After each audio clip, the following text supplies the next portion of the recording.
Voilà. Bonjour fidèles téléspectateurs, grande et ma joie de vous retrouver. En ces derniers jours, voilà, nous compatissons avec la famille de notre concert, Jody Kinda. Donc aujourd'hui, il a levé du corps de l'hôpital, en fait, de la morgue de l'hôpital Ngalima. Et l'animation, c'est à Mingadi. Donc l'Union des chroniqueurs culturels, de façon générale, présente ses sincères condoléances. Très rapidement, nous allons parler social. Nous allons parler social, nous allons parler état des droits, nous allons parler justice. Voilà. Et nous avons un invité, des marques que nous allons recevoir. Et on va d'abord lui donner la parole. Très cher, Boni de Bonangaï. Nasepeli ma émission ndeko raté nasepeli na émission na yo ndeko na ngai parce que oyebi tango nyonso tango bengisaka na yaka yo bengisaka ngati ngana ko kima émission ndeni apesi ba téléspectateurs na biso mboti belé maître Joseph Kajungulu, conseil juridique pour construire dirigé par monsieur Henri Mutombo. Nous sommes une association membre de forces politiques alliées à l'UDPS Tshisekedi. Ainsi, je salue le président AI de l'UDPS, Jean-Marc Kabound. Il salue le secrétaire général Augustin Kabouya. Il salue Laurent Batoumona, le coordonnateur de SPAI. Et na pesi ba Congolais ban sombo tepo awawa dudu mutira otikolo bato beta o Italie sociale, paix, justice, bonne gouvernance. Je crois que tous en apona pour soutenir le chef de l'État pour que Assala Moussala Oyo et Kosala ete ba Congolais va se retrouver. Voilà. Voilà, alors est-ce que les Congolais vont se retrouver? Yo za mona mboka tout le babo solo. Est-ce que tout ça va se retrouver? Bon. Awa na koloba boy. Sur le plan social. Nous sommes un État. Sur le plan social. Ah oui, tout OK. Sur le plan social. Yo militi na tongo. Tout OK, ne olobi na loba non, na ça va congolais. Na tongo lelo na meli moi tu ya rouge sans miliki pour na lingaka mingi miliki te, c'est pour dire que na banda kunyo so ba congolais so amelika katite.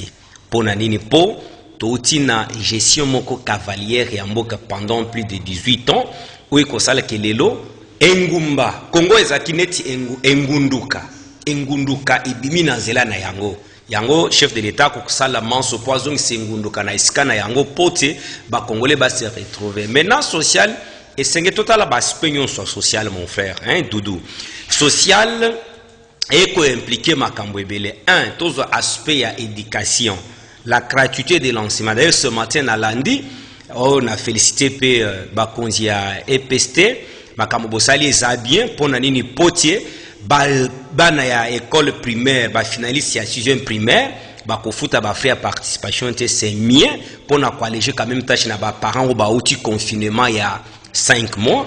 Et puis aspect social à niveau d'éducation, la gratuité de l'enseignement, c'est à s'allier. Et puis il faut remarquer que cette gratuité est lancée aujourd'hui après plus de 48 ans dans Mboka Nabiso.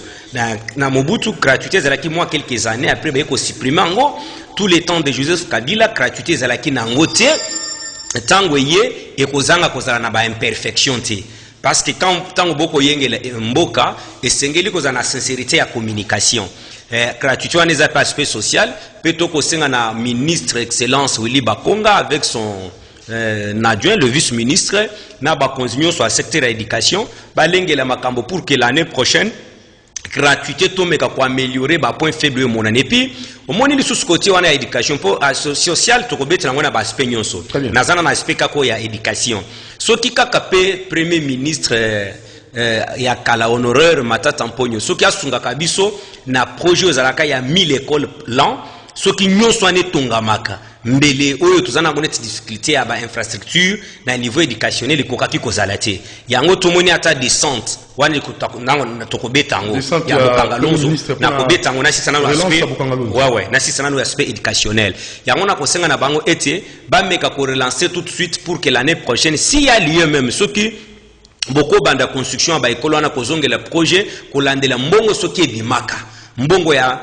1000 écoles l'an soki ebimaka faut bolandela inspection tokobeta ngo pe ya bonne gouvernance toko toucher ba service nyonso senga balandela ba ancien projet nyonso balansaka ou produire ba effet les lotés mais c'est pour dire l'aspect éducation coup de chapeau au chef de l'État, président de la République, Félix-Antoine Tshisekedi Tshilombo, que je salue en passant, et Maman Denise, que je respecte. Vous avez tous les soutiens pour construire, malgré ma bêtise.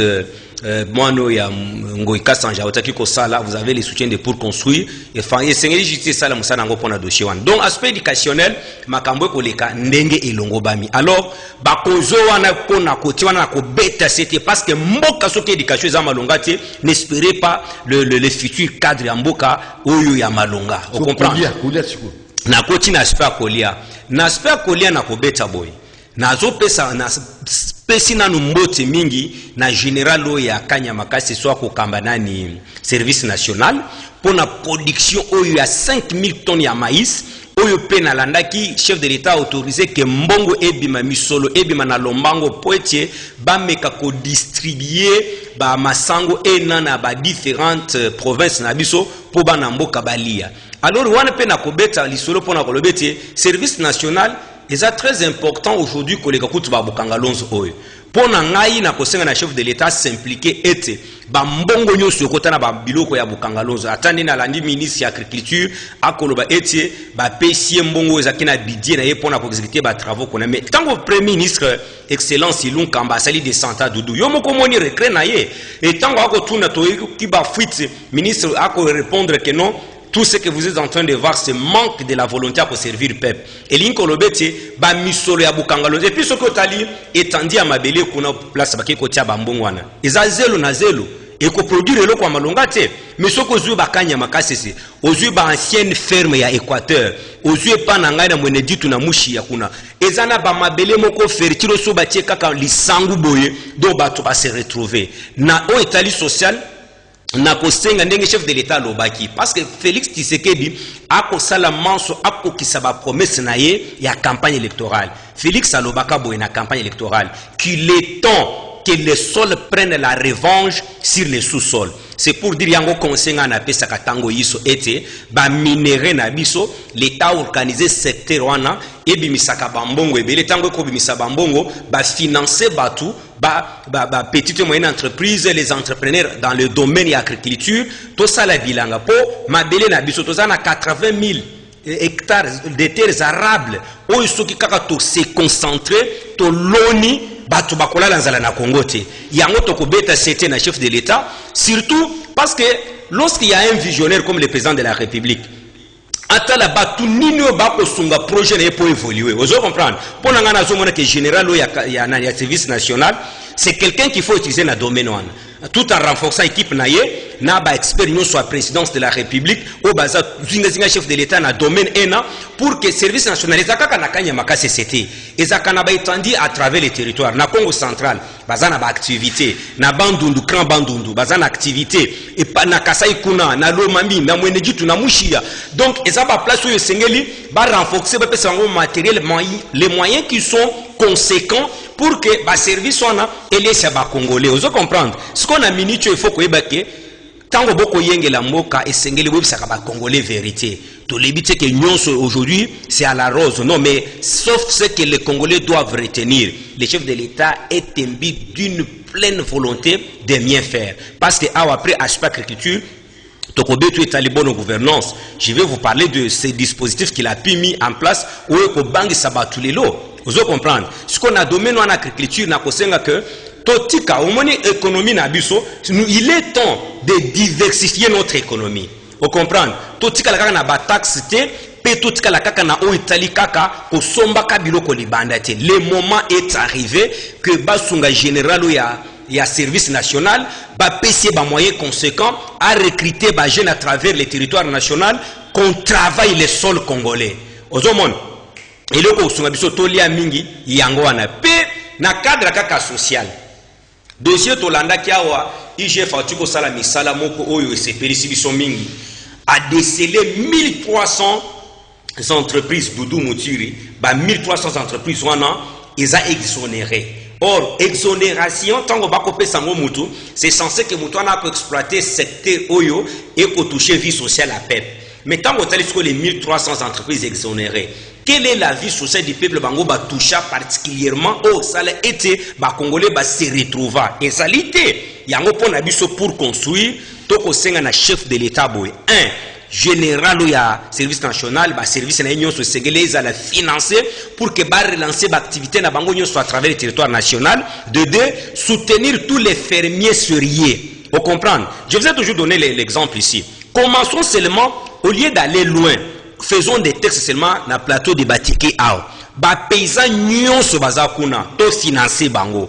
To kiti pe na oyoyo na Congo central. To kiti na Grand Bandundu. To eko kende loso. Je vous ai parlé de loso. Loso na mushi ya kuna Mweneditu.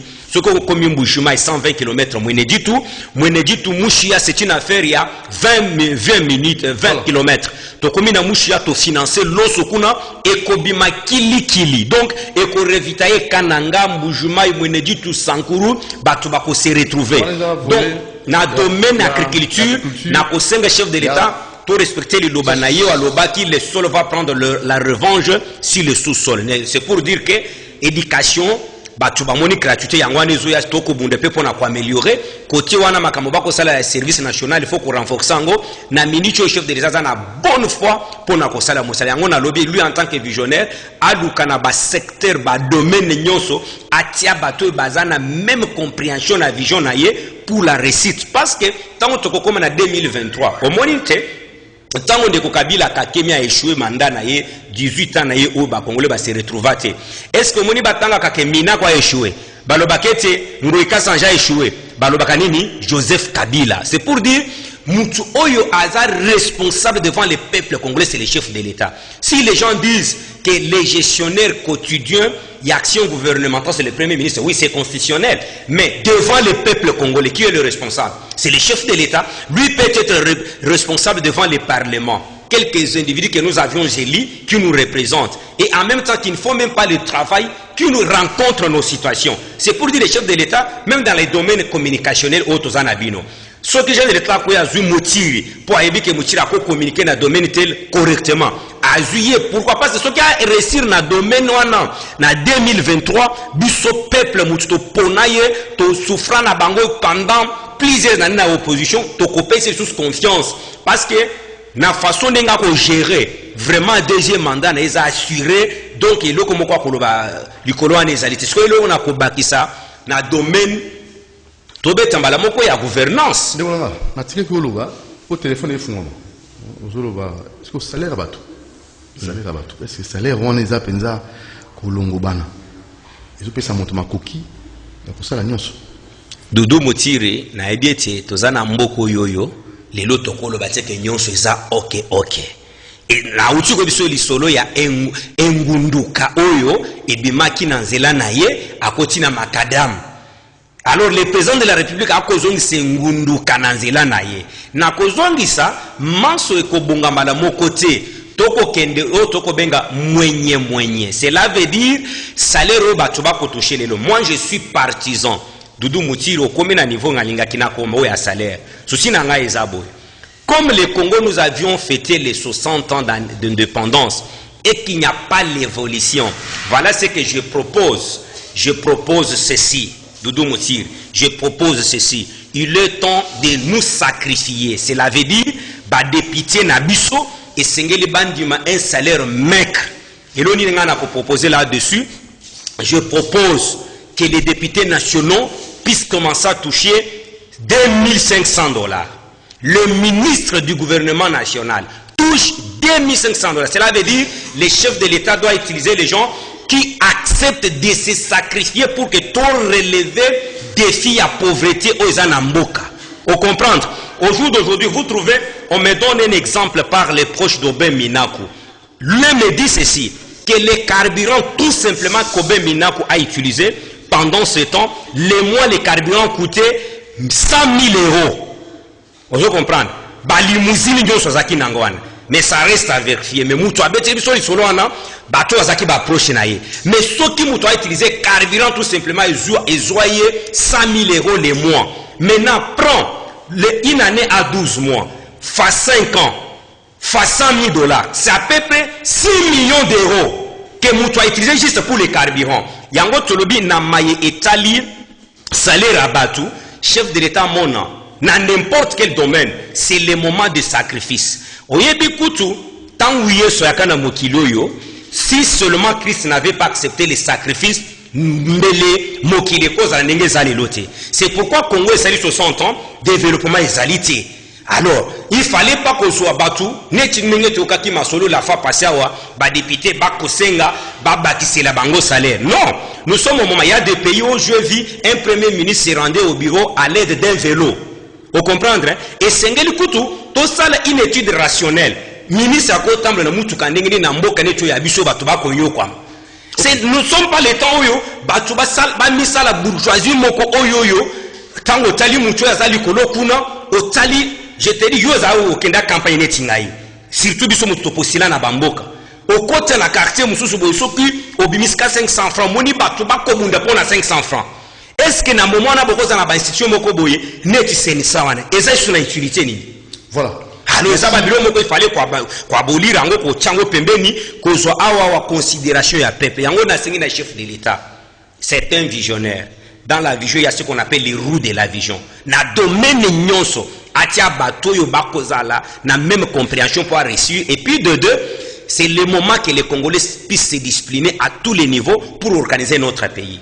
Merci maître Tozoki. Aspect politique, na yo tango penza pour s'expliquer et pour tous ceux qui s'en aillent autour de l'aspect religieux, na pasteur Kass pour y faire couper sa orientation na ye à la mon amboka. Mbote pasteur Kass. Oui. Santé d'aller bien. Oui, ça va. Santé d'aller bien. Alors, on a un souci, ça n'a maître Kajingulu. Oui. Pour nous, souci ça.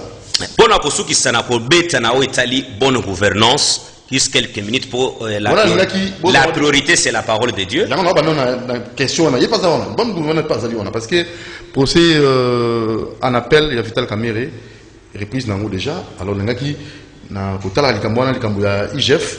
N'habité pasteur Kass. Pas pasteur, madame Monamboka, carré. Olingi appelle c'est le lobanaye avant d'en conclure.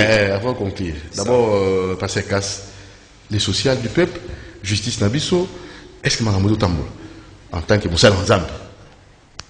Est-ce que Makambo? Ils ont Tambola, madame. Oui, pour Nangaï Makambo, ils ont Tambola, madame.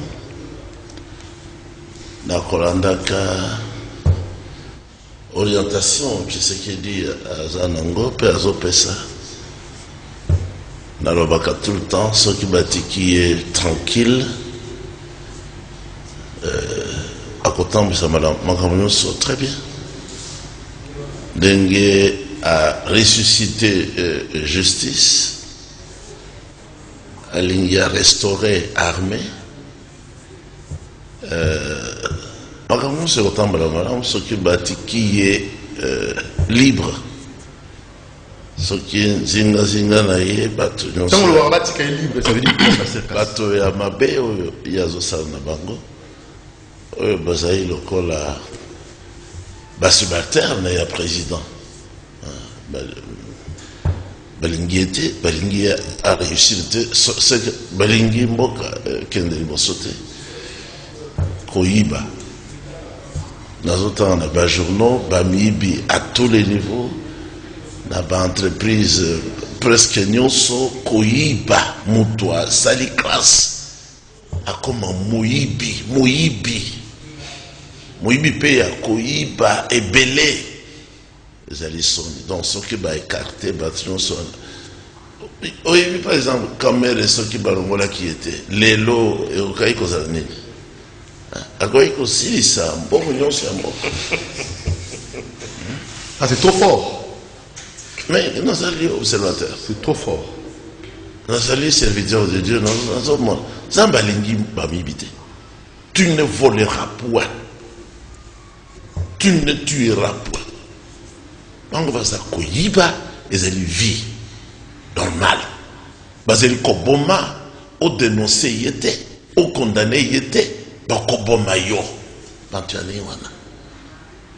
Il faut que balongola bango tout ça va marcher. Il faut pas tout bazar lokola tu sais que dit moko.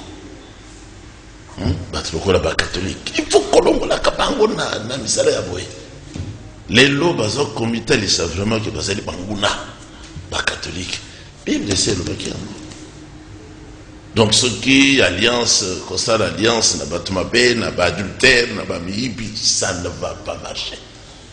Maître, pour ceux qui savent, ça va, na banza qui na pesa no Moussa Nazambe Mbote, bonjour pasteur, je suis très content parce que moni il y a Moussa Nazambe akolobane Nehemi. Donc il va dire là la vérité. Nabi, à ce qui concerne la bonne gouvernance, il faut que ça la batu passe les lois et le moko. Les dispositifs mis en place par les chefs de l'État. 1. La justice qui est en train de prendre son cours normal fait peur aux gens. Parce que nous, quand on apprend le droit à l'iniquine, on nous parlait de magistrats qui sont nœuds. Et Kolumba solo kolekao yamboa. Place il faut que le magistrat voie que nous, ici, il y a un problème. Ils allaient chasse à l'homme. Ce n'est pas chasse à l'homme. Écoute, il y a un principe connu de tout le monde. La justice élève une nation. S'il n'y a pas la justice, il n'y a pas de nation. Et puis, on a reçu qui s'est dans l'obéité, dispositif en des acquis, l'IGF, ou un décret à Mozito. Mozito avait pris un décret interdisant l'IGF d'effectuer les missions officielles dans la régie financière dans l'entreprise de l'État. Aujourd'hui, l'IGF est très active et la dernière structure c'est l'APLC, Agence de prévention et de la lutte contre la corruption.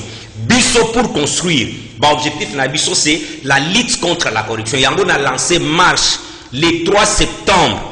Ba structure, ba jeune, ba chrétien, ba tout nyonso ba ko linga bonne gouvernance, boya pour construire organiser marche toko tambola contre la corruption et toutes les antivaleurs.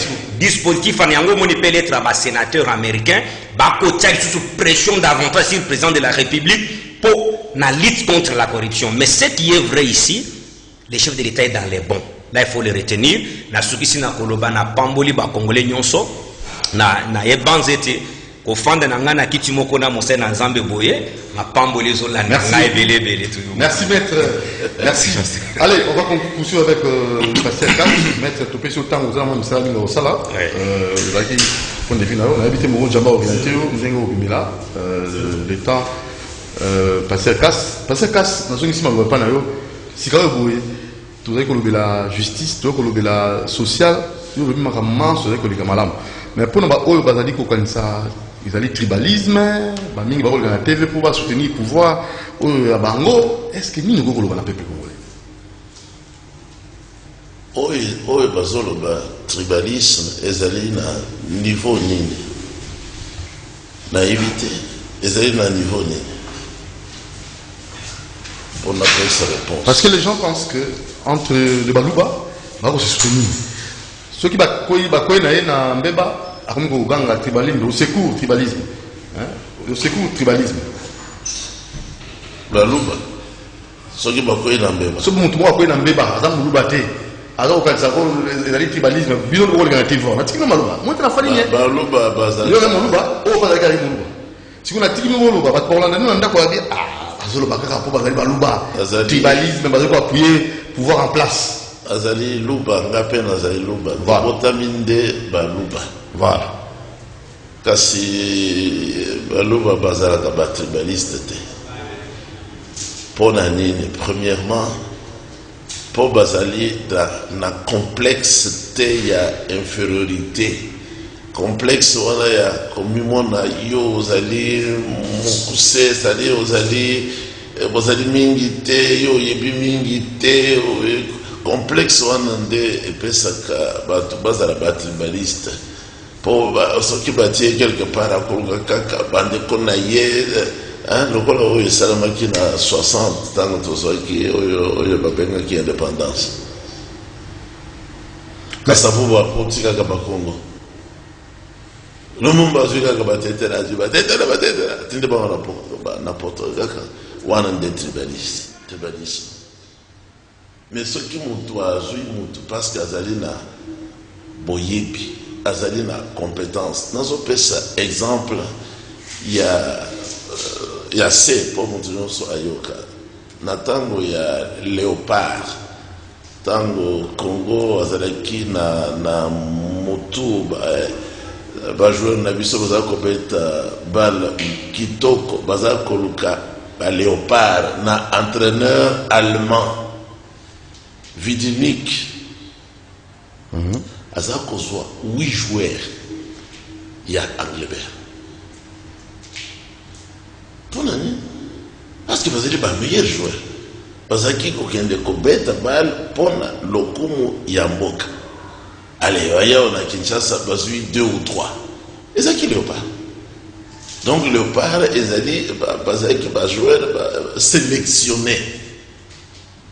Donc c'est là qui était quand une équipe nyonso bazwa mutu bien bazwa bango 3 ou 4 les meilleurs joueurs Yamboka. Sauf que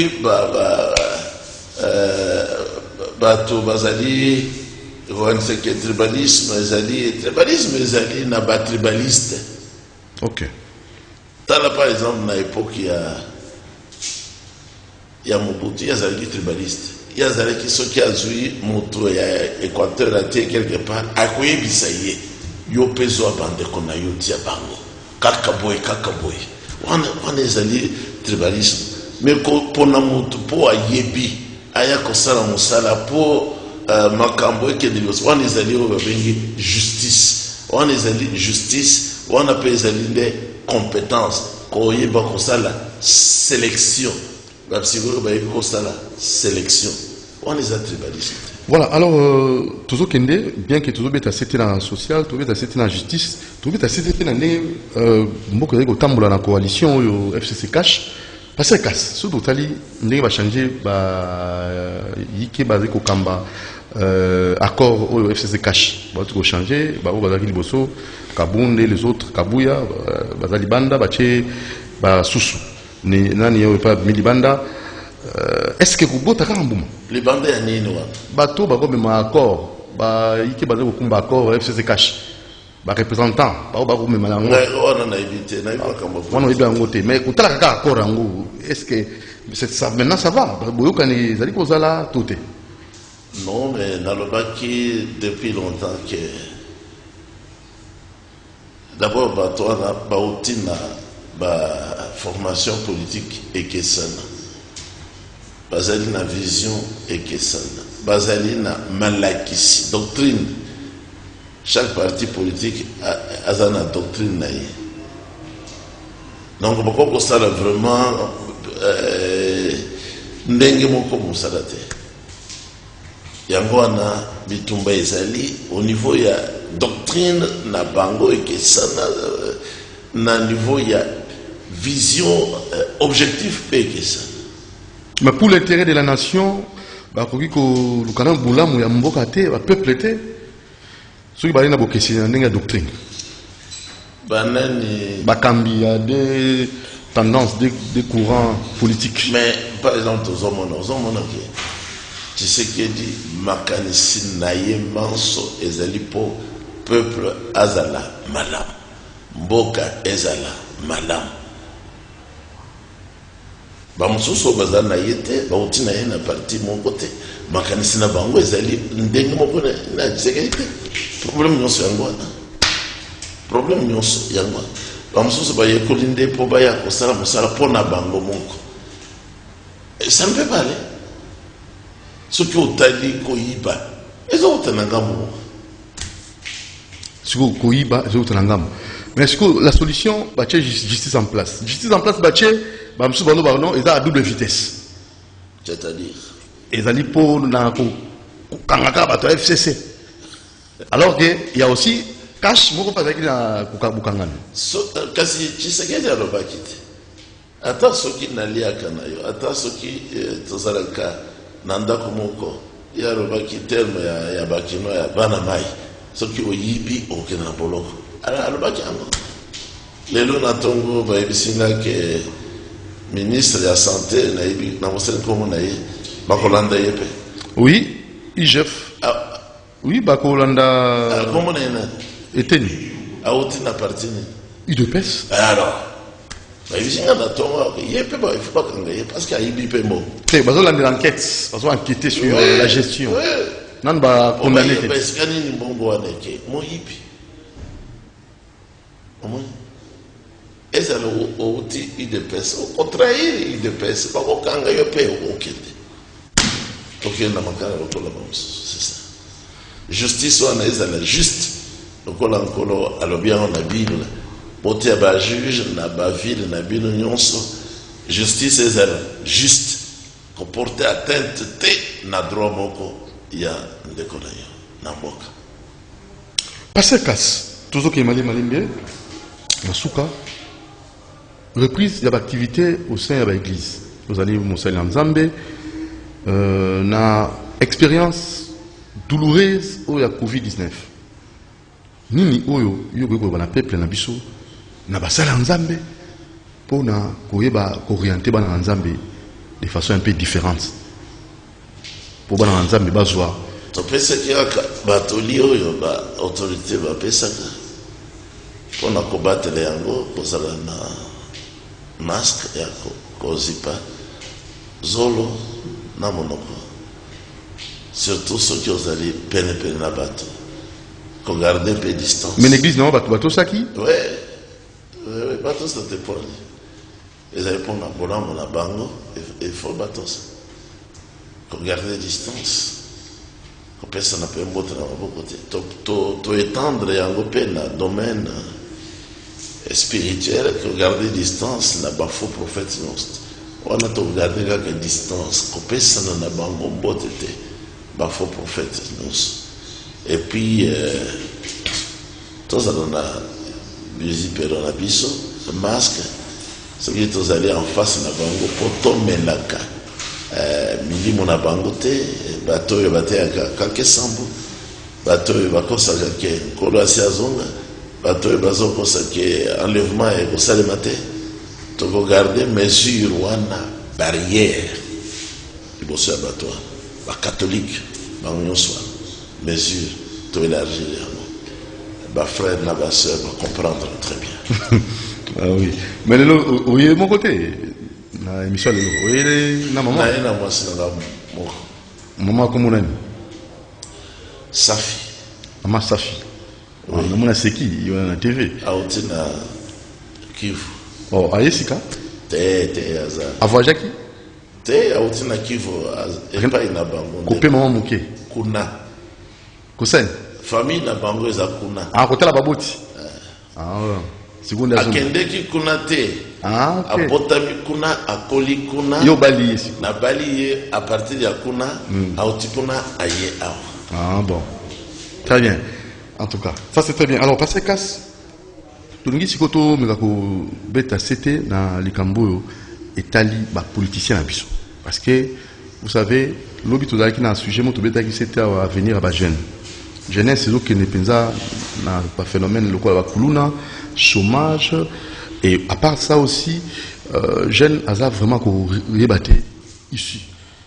Un petit conseil na bilenge o bazala kuluna o bazangi mosala o ba mona ke avec la politique rien ne marche et rien ne marchera ba perdre espoir totalement voilà misalati ni no ko lo bana moi je vous prends comme pasteur hein en tant qu'homme de Dieu Elikia eloko ya liboso ezali kosenga na bango ba se tourner ba ya nano epai ya nkolo apesa bango kimia batubela masumu na bango manso bazwa libatisi na mai babosana ba makambo ya bakatholike bazwa vraiment libatisi nsima na bango kotubela masumu manso bakoma bandimi babanda koyoka malakisi oyo euti na likolo me kutami na mokanda ya Nzambe oyo tobiangi